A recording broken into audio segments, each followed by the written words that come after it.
36 program kecemerlangan pelajar dan pendidikan teknologi dilaksana Pusat Kecemerlangan Pendidikan Faizuddin FCOEE sepanjang tahun lalu. Program dengan kerjasama pelbagai agensi itu melibatkan penyertaan lebih 3,000 individu. Menurut pengerusi FCOEE, Profesor Emeritus Dato' Dr. Kamaluddin Hussein, inisiatif dilaksana bagi memberi nilai tambah dan menyokong pembentukan komuniti pendidikan pelis yang mampan.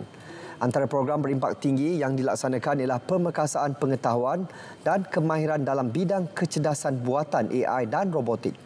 Bagi mengukuhkan pengetahuan dalam teknologi dan pendidikan, FCOEE turut menjalin kerjasama dengan Universiti Prince of Songkhla, Thailand. Program lain yang dijalankan termasuk TVET Tafiz bersama ILP Kanga, AI Summer Camp, Simposium Pendidikan Eksklusif Era Digitalisasi dan program transformasi intelek pelajar pelis TRIPS.